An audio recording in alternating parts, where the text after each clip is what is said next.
Now, this is what I'm frickin' talking about. I've been waiting for years to just hear these simple words, these ideas. But most importantly, for those in charge, those making the decisions, to finally tune in and understand. Let's use that word, tune. You know, you could have the most beautiful guitar, but if it ain't tuned, it's gonna sound like crap. And while the last couple of years, the RNC has been an untuned guitar, a beautiful guitar, I mean mesmerizing in the way that it looks, but totally untuned and being played by somebody with no actual musical skill, talent, or ability, which you could probably imagine kind of ruins the whole thing. Well, finally, it seems as though the RNC is in good hands. Finally, they're saying the right things. Finally, they get it. They're understanding it. But most importantly, I think they're actually going to implement it. You know, we've heard Ronna McDaniel every now and then say a couple things that kind of resemble what we're talking about, but never anything concrete, and of course, never any action. Well, now everything changes as Trump's daughter-in-law, Lara Trump, now takes over as the RNC co-chair, planning on taking the Scott Presler approach. In other words, things are getting absolutely mega based. Let me show you guys exactly what's going on. We got some stuff to get into, so let's roll the tape. All right, folks, so I first want to start off with that amazing Andrew Breitbart quote. He famously once said that politics is downstream from culture. That's why conservatives are losing, because they haven't been properly engaged in the culture battle. They have no influence within the cultural realm. It's completely dominated by leftists. This is true, or at least it was true, and I've been saying this forever. Donald Trump managed to change that. He brought culture to the Republican Party, where frankly culture didn't exist, unless you call being a boring old fossil in khaki pants with outdated, antiquated ideas culture. The simple fact is the GOP didn't have it. None of it. What used to exist in the days of Ronald Reagan and even Bush no longer existed. I guess that's what happens when the party aligns itself behind people like John McCain and Mr. Mittens Romney. But now it's a different time with Donald Trump, and most importantly with this grassroots movement, this cultural grassroots movement that really started on YouTube and other little forums back in 2015, 2016. Well, it changes everything. Now, all of a sudden, Republican politicians are selling out stadiums. Now, all of a sudden, rappers and artists and celebrities are talking about Republican politicians, but most importantly, conservative ideas. Now, all of a sudden, the world is amazed at how Trump can rile up a crowd.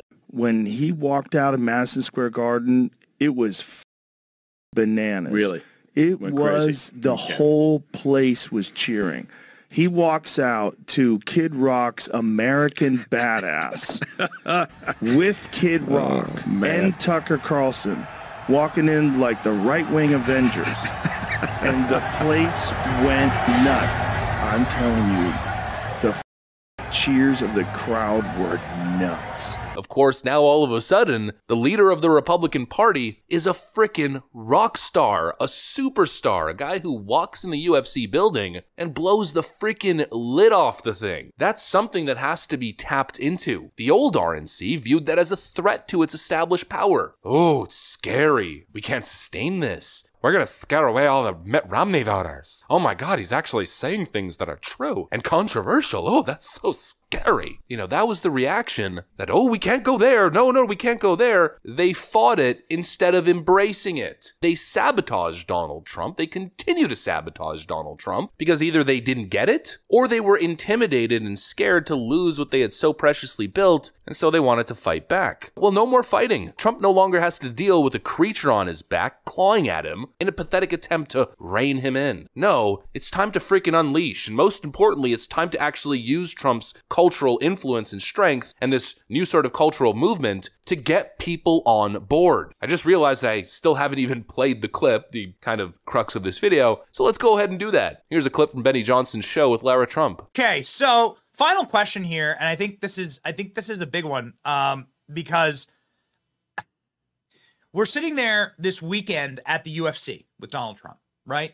And I'm listening to Donald Trump, 70,000 people cheering for him. We go to a country concert, right? And you have 100,000 people here at a Luke Combs concert, and they're all on our side. You go to a NASCAR event, Daytona 500, maybe you might have been there when the president did a lap in the Beast. Like, you have 150,000 people at an event. Those are our people. Yep. There are people. And there's not a single ballot drop box at any of those events. I never see a single Republican being like, hey, you know, Donald Trump, you don't want any against communism. You just cheered against communism, you know, You just cheered against the Chinese guy. You know, like you just cheered against like you just cheered for America.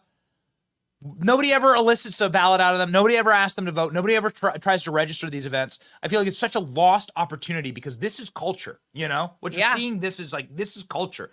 Do you have any strategy for like these large events and like these large moments? Absolutely. I don't want to show my hand with too much because, you know, they're always looking for ways to cheat on the other side. But we are going to be doing some geo-targeting, and anyone who knows what that is knows exactly what you're talking about is how we're going to have to win this thing. First of all, we are going to use opportunities at these massive events, at these NRA events, at incredible things like Daytona 500, country concerts, you name it. Anywhere where people are gathered and we know the vast majority of them are going to vote Republican, we got to capitalize on that. We've got to have ballot harvesters there if it is legally possible to do so. We have to make sure that we know who those people are. And you can tell whether or not some of these people have voted with a very sophisticated AI stuff. I hate it. It scares the hell out of me. I feel like we're in Terminator 2 and it's all over at this point. But it does have some valid use in an election year. And we are going to capitalize on all of that, I can assure you. It's time to use Donald Trump's heroic celebrity status as a tool to get people on board. Massive voter registration drives. Why has that not been the focus? Well, very simply because the RNC didn't want to amplify the Trump brand. They wanted to remain separate. Their job is literally to get Republicans elected, and especially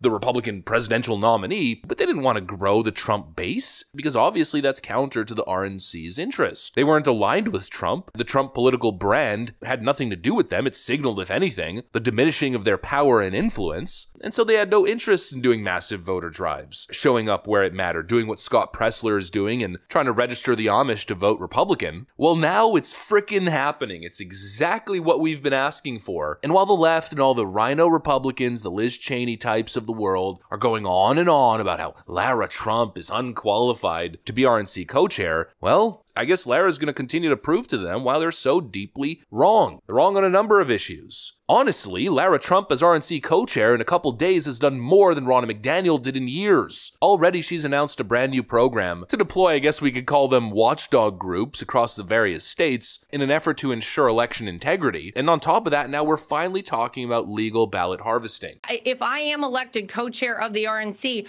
I can promise you we are laser focused on all of these things. We have to play this game better than the Democrats. We know their tricks. We know how they operate. We know they don't play things on the up and up. We will play everything legally, of course, but we have to do things like make sure that people get out and start early voting. We have to do things like legal ballot harvesting all across this country. We have to ensure that on Election Day, we have so many votes banked for Donald Trump that it doesn't matter how many 3 a.m.